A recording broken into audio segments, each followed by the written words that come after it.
It was in the University of Natal where Biko knew that black people do not need white assistance and white supervision to liberate themselves from apartheid.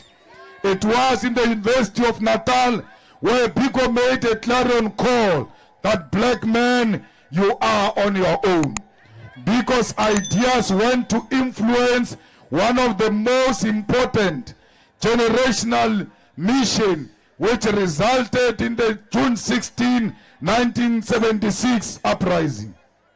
The black consciousness influenced and inspired the 1976 generation, and no one must lie to you that it was the ANC at the center of the youth uprising.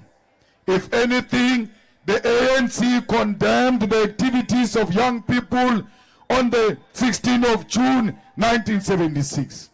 Because you are students, you must go and research the ANC statement which was released regarding the June 16.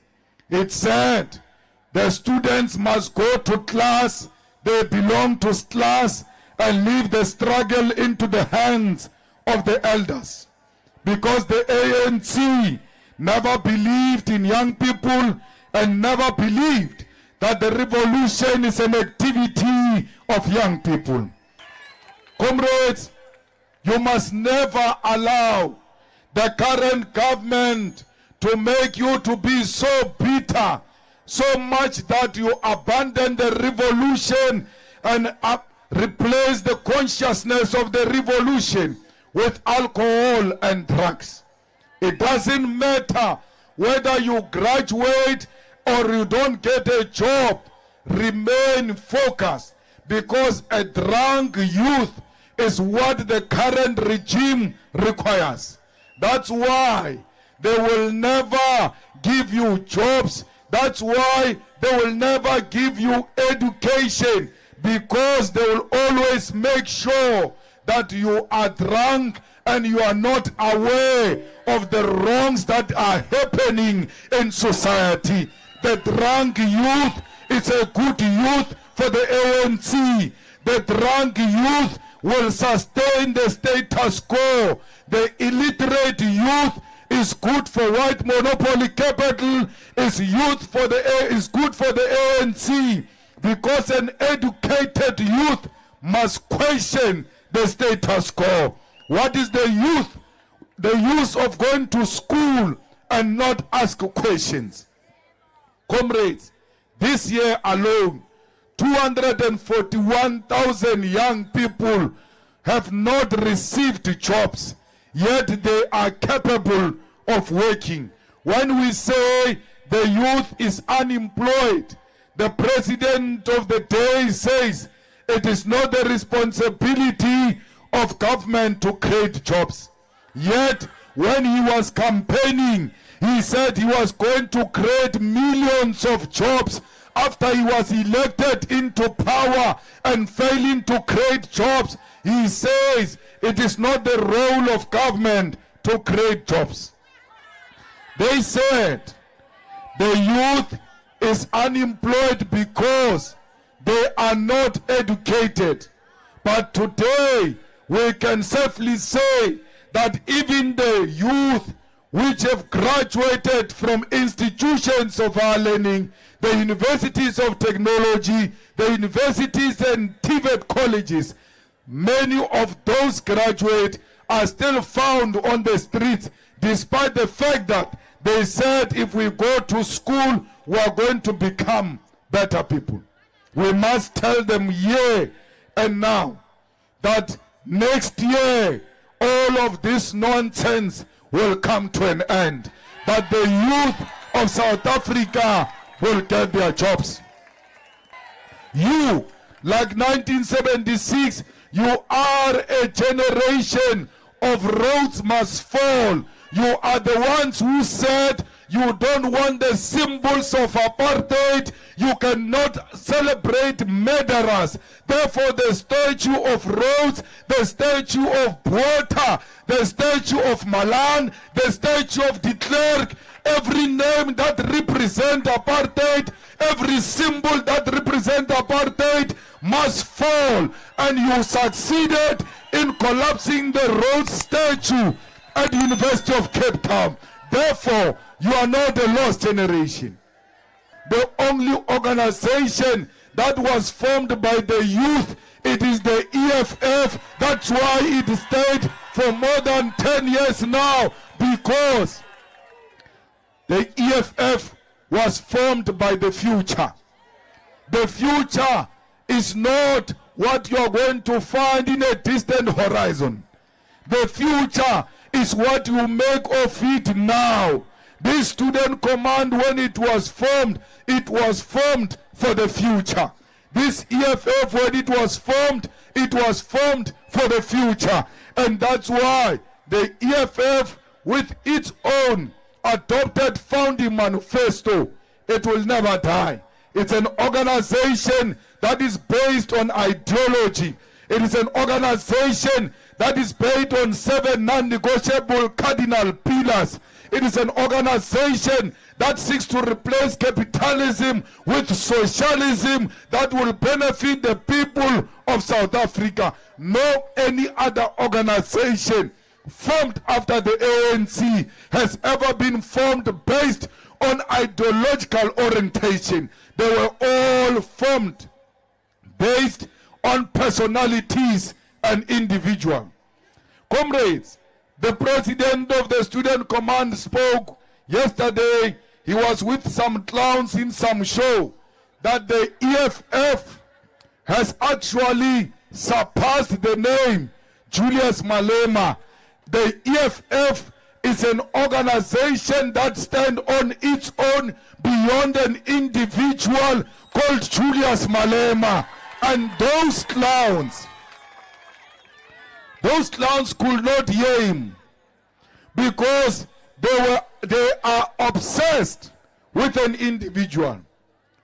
Comrade President of the Student Command, when you debate with this youth, especially the youth of the ANC, you must tell them they will never succeed to rebuild the ANC Youth League for as long as they've got an obsession with the name Julius Malema.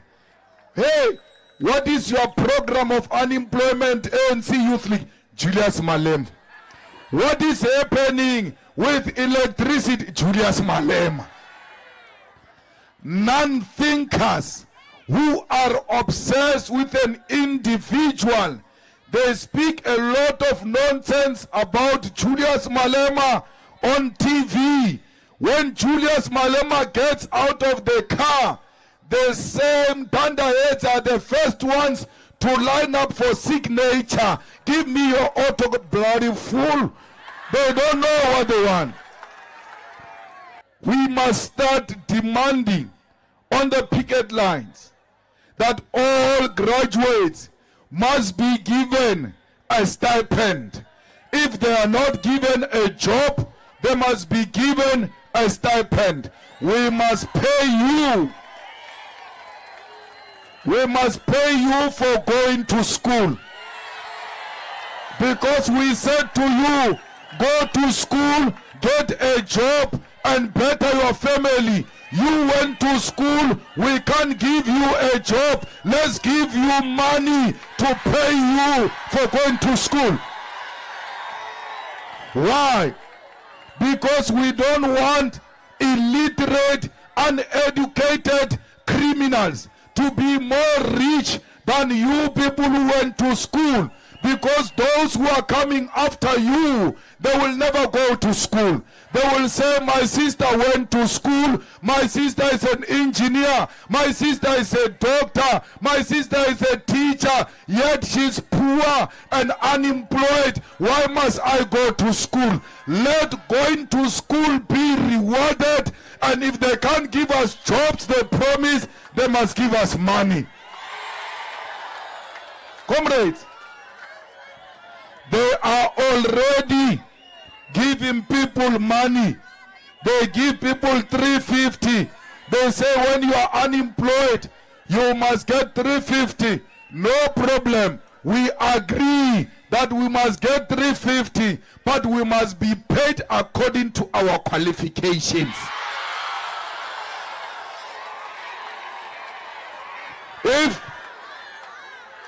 If I equal matric, 350. Matric, 1,000. Like that. We need to pay people according to their qualification. That is the only way we are going to defeat illiteracy. That is the only way we are going to fight poverty. That is the only way we are going to fight inequality in South Africa. Let the youth be rewarded for going to school. The Premier of Eastern Cape is going to get fraudulent masters and nothing will happen because he's a Premier. There in Eastern Cape, the whole Premier goes and buy master's degree the way you buy bread and chips. That's a corruption of the ANC. And therefore, if we don't expose this corruption, we are going to have clowns that claim to have qualification only to find that they bought them through the corrupt money of the ANC. We must fight corruption everywhere where it raises its ugly head, especially in the institutions of Harleni. We salute the VC who exposed the corruption of Oscar Mabuyane in the Eastern Cape and demand that Oscar Mabuyane must step down if he wants to be a good example. No one must teach children that you can buy a master's degree and that person is not punished. Otherwise, the children will not go to school hoping they will one day buy the qualification. We must protect our tertiary education with everything. The integrity of our institutions, the integrity of our education is the most important thing we have, and we must not allow the ANC to corrupt it. The EFF is not scared of educated people. It loves educated people, and we want more educated people. The ANC is scared of educated young people. I'm a king, yes, I'm a king, I think I'm a king,